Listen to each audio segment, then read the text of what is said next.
This video was brought to you by Nebula. On March 26th, Donald Trump's Trump Media and Technology Group, the company that owns Trump's social media company Truth Social, went public on the Nasdaq under the ticker DJT.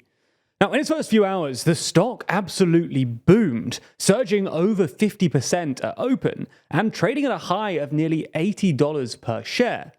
Somewhat surprisingly though, the stock has since plummeted, sparking fury among loyalist Trump supporters who piled in when it was first floated. So in this video, we're going to take a look at why Truth Social even went public in the first place, why the stock is tanking, and why it's probably still good news for Trump's prospects in 2024.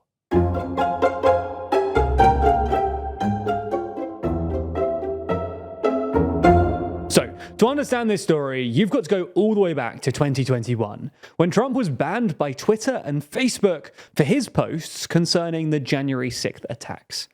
Now, Trump responded to all of this by creating Truth Social, a right-wing social media platform owned by the Trump Media and Technology Group, whose stated mission was to counter the liberal media and big tech firms that silence opposing voices. A few months later, in September 2021, well before Truth Social was even available, Trump Media announced its intention to merge with Digital World Acquisition Corp., a newly formed special purpose acquisition company, or SPAC. For those of you who don't know or can't remember the SPAC days, SPACs are basically publicly traded shell companies that don't do anything, but rather just exist for the sole purpose of eventually acquiring or merging with some other private company. Now, these were pretty popular during the pandemic, but they've become less popular in the last few years. In 2021, for instance, there were a record 613 SPACs launched in the US, but this fell to 86 in 2022, 31 in 2023, and there have been just 6 so far in 2024. This is largely thanks to the fact that most of the SPACs haven't done all that well. Something like 20% of the pandemic SPACs are now trade at less than $1 a share. And in retrospect, it looked like there was a bit of a SPAC bubble going on in 2020 and 2021. Anyway, in practice, this basically meant that Trump was going to take his Trump Media and Technology Group public. And this is pretty unusual for Trump.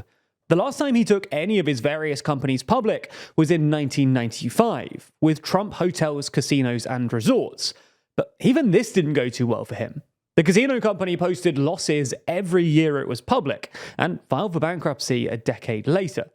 Nonetheless, when Trump announced his intention to merge with Digital World Acquisition Corp., which we'll just call DWAC from now on, it sent the stock skyrocketing.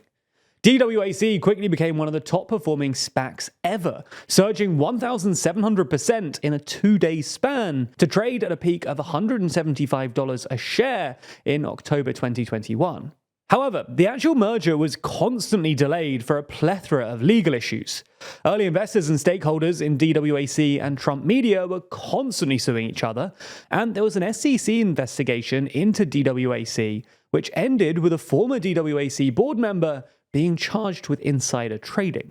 Anyway, the deal finally happened in March of this year, when on March 22nd, DWAC officially voted to approve the merger, and on March 26th, Trump Media went public, with DWAC's stock ticker changing from DWAC to DJT. In its first day of trading, Trump Media hit a high of nearly $80 per share, implying a market capitalization of something like $9.5 billion. Now, given that Trump owns 58% of the stock, this represented a $5 billion gain for his personal fortune, temporarily making him quite literally the richest he's ever been, and helping him make it onto Bloomberg's Billionaires Index of the world's 500 wealthiest people for the very first time. Now, this was, let's be honest, a frankly insane valuation, at least when judged by the standards of other social media companies. Reddit, for instance, currently has a market cap slightly above $6 billion, $3 billion less than Truth Social at its peak, but has nearly 10 times as many users. In fact, at its peak, Truth Social actually had a valuation per user roughly 8 times that of Reddit, 14 times that of Twitter, and 24 times that of Snapchat. This is despite the fact that Trump Media last year had revenue of just $4.1 million and reported a net loss of $58 million. However, despite the initial success, the stock quickly became one of the most shorted on Wall Street. And just a few days after opening, it started to decline rapidly, falling by 50% to about $40. Then, over the last few days, it's fallen another 30% or so, after it announced its plans to issue more of its stock. And at the time of writing, it's trading at about $25 per share, down 60% from its March peak. Now, this has unsurprisingly provoked some irritation among Trump loyalists who plowed their life savings into the stock. And it's also started a blame game among Republicans about who's responsible for the crash. Now, it's worth keeping in mind that this still implies a valuation of about $2 billion, which is still way above what you'd expect for a company with Truth Social's revenue and user base. Now, this is partly because the stock has been inflated by speculative retail investors from places like Wall Street Bets and Trump fans, who've invested as a show of faith in the former president. But it's also because it's become something of a proxy betting market for Trump's re-election.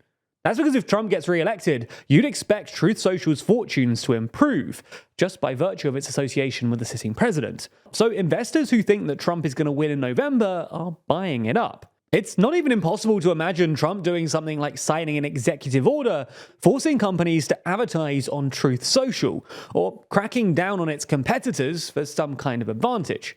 In short, Truth Social has become both a meme stock and a way to simultaneously support and bet on Trump's re-election. And, well, even if it's not doing as well as it was, this has still been great news for Trump, who's now sitting on billions of dollars of publicly traded stock. As you might already know, Trump is currently struggling with a host of legal and financial issues.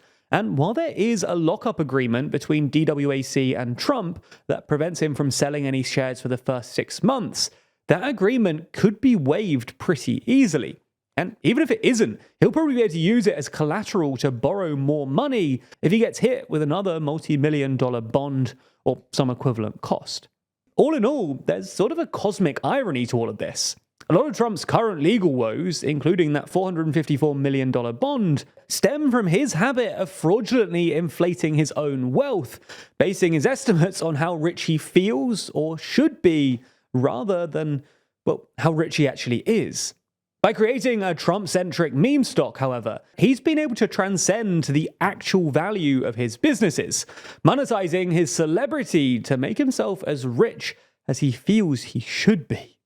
That's not the end of this story either. So if you want to dive deeper into this and other stories, we have an exciting announcement. That's because it was revealed, in Variety no less, that we're building a new product with our partners at Nebula, called Nebula News. Let me explain this exciting announcement. In an increasingly polarized and confusing world, it's hard to find news that matters and that you can trust. So every day, the TLDR team curates a selection of videos that matter most in the world right now, handpicking a feed of content which should keep you up to date with everything you need. That means no more overwhelming feeds of news coverage, and instead just the stories that matter most. Videos produced by the brilliant creators on Nebula and curated by the TLDR team. It's truly the easiest way for you to keep on top of the news that matters to impress at your next wedding, dinner party, or whatever your life entails. It's not just curated news content brought to you directly by us. Nebula also features exclusive original content.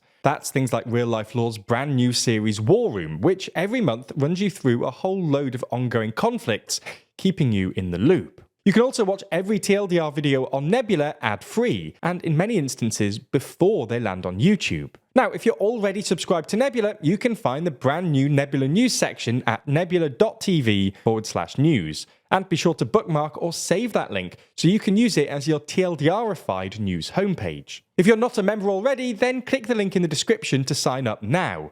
If you do, you'll get 40% off an annual plan by using our link. That's less than £2 a month. Plus, Nebula will know that you came from us, which really helps us out. Thanks for your support, especially when we're doing something so big and new, and we hope you love Nebula News.